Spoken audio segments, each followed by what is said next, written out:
And before my windshield it came, thou shalt not have no other God before me. Y'all like to turn that car over. Because I was asking God, you know how some people get from A to Z and don't care how they got there? I do. I was asking God, I said, God, what happened? Why did you allow this to happen? Well, Shirley, you made him out of your God. If he told you the sky was purple, you went out there and tried to find some purple just because he said it. I made a God out of the road.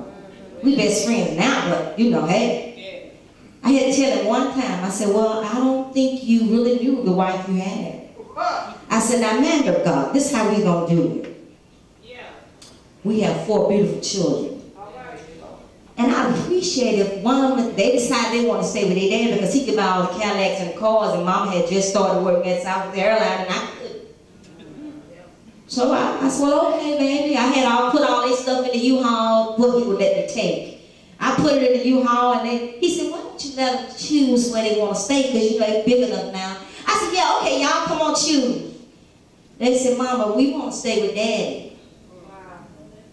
Y'all just don't know how that hurt me. I felt so all alone. I said, well, okay, you go and stay with Daddy.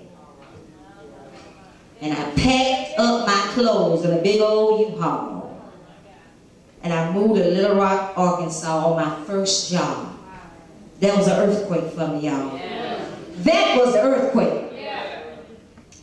And y'all, I was married to a wealthy man. You may call him a millionaire. He was really wealthy.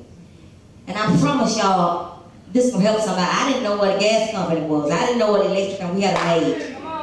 I didn't know what all this stuff was. So after I left him and I moved to Little Rock, Arkansas, one day I got an electric bill for $151. Well, I never did that. So I called him. I said, I got a bill today, and it's $151. What I do? He said, pay it. I said, pay it? Where is it at, Shirley? I don't stay in Arkansas. You would have to go in the yellow book. Oh, no.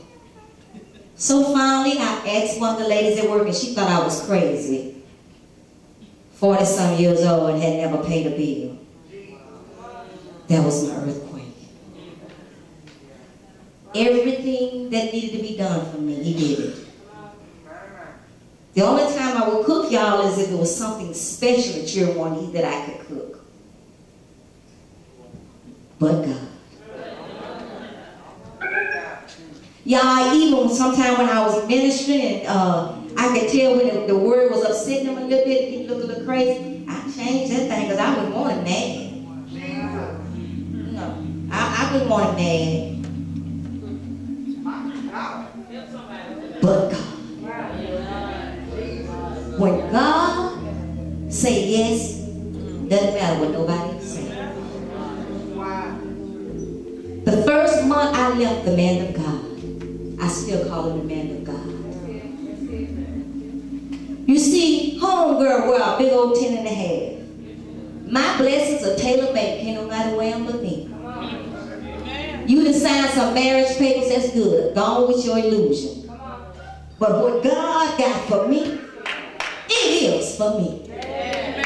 What may seem lost, ain't lost. But if it ever gonna be, I knew I couldn't sleep with it. One day he called me and said, ooh, Shirley, I remember. I said, oh, you don't want me to start remembering. So are the children sick? No. Are you sick, man of God? No. We don't have nothing else to talk about. All I can be to you as a wife, I will not be your girlfriend.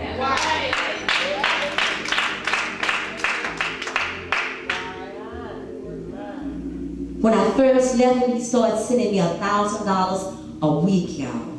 That's what I was used to. And then without notice, that's when we got to be all so ready. Without notice, he stopped sending anything. Let me tell you how I got my divorce. And I know I'm going this way. Somebody needed in here tonight. They sent me the paperwork. And you know, I was one of them saints that just thought that, okay, I'm going to pray and I'm going to give to God, and I don't have to find a lawyer. God's going to take care of every task.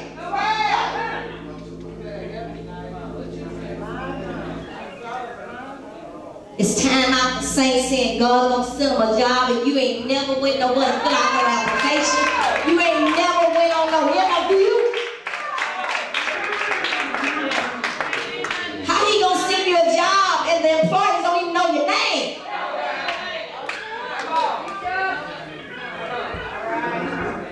Faith without. Okay. And y'all, I just began to pray. Y'all, I like to, you know, I got one more semester, y'all.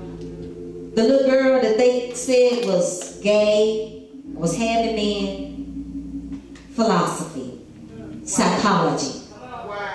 Because as a little girl, I always wanted to know what made people do this and what made people do that.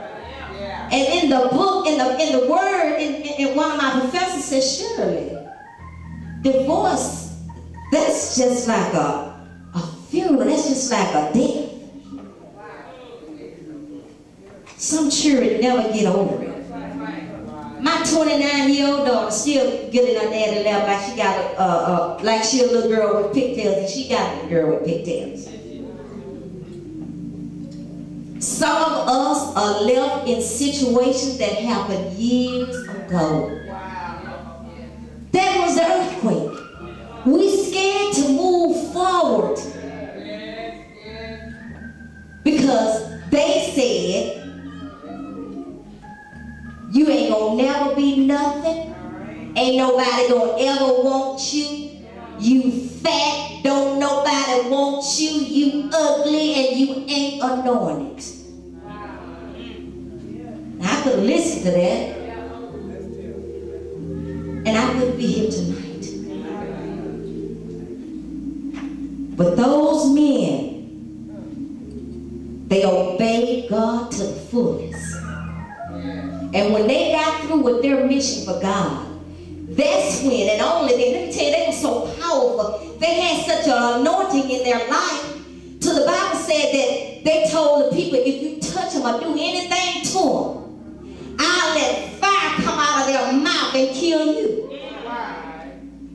Now, isn't that powerful? But they didn't think they was that powerful. They thought the God, they knew the God that they served was that powerful. So I can hear somebody saying, well, okay, they said that if we touch them or talk about them or do anything, fire was going to come out of their mouth and kill us, but the beast came up and killed them. Some of your family say she ain't nothing. She just go to church and pray all the time. Every time you turn around, she in church. Husband saying, every time you turn around, she in church. But let me say this too. A sanctified wife sanctified that husband. Now you can't come up here and yes sir, no sir, everything pastor say, and get home, boo.